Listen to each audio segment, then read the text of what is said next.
What's up, guys? This is Brian J's Nerd Talk, and I got out of the theater. I went down to go play some Daggerheart downtown, but sadly that got canceled.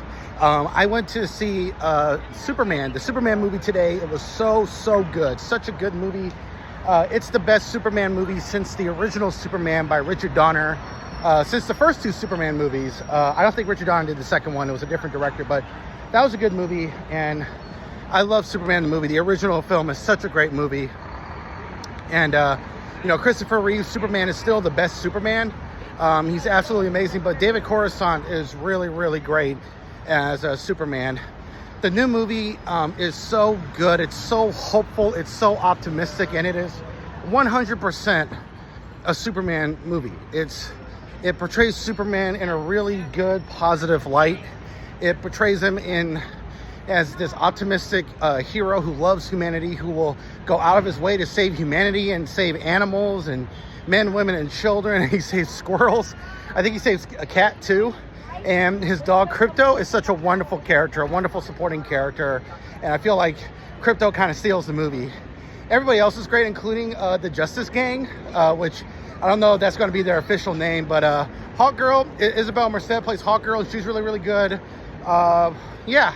This whole cinematic universe that James Gunn has created, it feels very lived in. It feels like realistic, even though it is fantasy.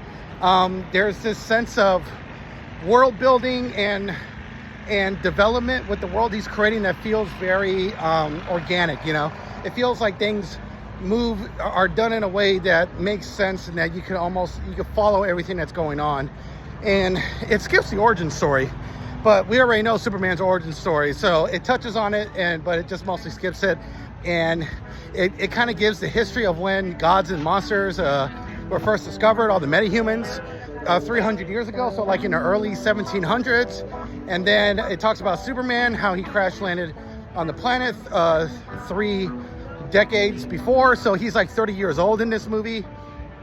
And the filmmaking is great. The directing is great. The humor is really good, even though I didn't find all the humor and the comedy to be too funny. And I also didn't like the way Superman's biological parents were portrayed in the movie. His father and his mother, Kal-El. I think it's Jor-El. I forget his father's name. I gotta look it up. I'm sorry. I'm having a brain fart. But Superman's biological parents were portrayed as a little bit more sinister than how they were in the previous movies and in the comic books. And that kind of left kind of a bad taste in my mouth. I didn't like how Superman's parents were portrayed. And I also felt that there was like a little bit too much humor. At times, it was too much MCU quips and humor. And DC Comics does have humor. DC's always had humor. But because we're so used to MCU humor that anything is going to sound like it, because James Gunn used to work in the MCU, and he used to make horror comedies.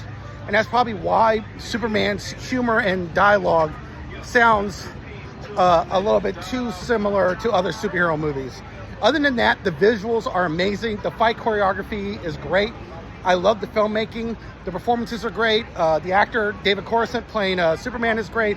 Rachel Brosnahan is amazing as Lois Lane. And seeing that love story between Superman and Lois Lane being done in such a great and romantic way made me really happy. It made me so joyful to see that love story once again being done in the right way, because the thing that I really hated about Superman Returns was that the love story between Clark Kent and Lois Lane was not there at all. Instead, Bryan Singer wanted to portray Superman as a deadbeat father who has a kid that he had not raised for like 5 years, and that he had abandoned humanity for 5 years. It was just such a disappointing portrayal of Superman. And Man of Steel, was Zack Snyder portraying, Superman as just almost a murdering psychopath who doesn't love humanity and views humanity as being a burden, and him killing Zod. Like, the problem with the Man of Steel script was that it was written in such a way where Superman had no choice but to kill Zod. There was no intergalactic prison. There was no prison for metahumans and superheroes on Earth or somewhere in Metropolis, somewhere underground. He could have put him... No, he had to kill all those people. He had to kill all the people that were working with Zod. They all had to die, and Zod had to be killed. And that was the problem with the script for Man of Steel. It was written and designed in such a way where Superman had no choice but to kill.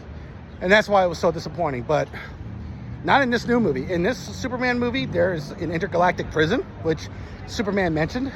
There's prisons on planet Earth for metahumans to lock them up. So Superman has no real reason to kill unless a supervillain takes away all those resources and all those prisons and all those things that would make things easier for Superman to not cross that line. So I love that part of the film, was that, and you know, Superman goes out of his way to minimize collateral damage, which is what Superman always does. He's just like the Avengers, but it comes naturally to him because Superman is not military trained like Captain America, you know, so he doesn't know about minimizing collateral damage and civilian lives being killed, you know, saving civilians. It just comes naturally to who Superman is. He doesn't need to be trained for that. That's who he is. And that's what I loved about Superman, was that he goes out of his way to constantly save people and animals and pets and everybody.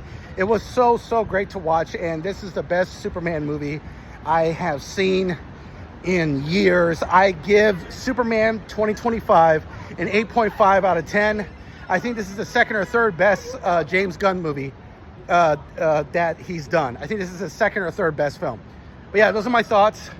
And yeah, this is my review. It's a little bit overly long, but these are just my thoughts on Superman. I do recommend it. Go see it in IMAX at the biggest theater. And seeing it in 3D was a lot of fun too.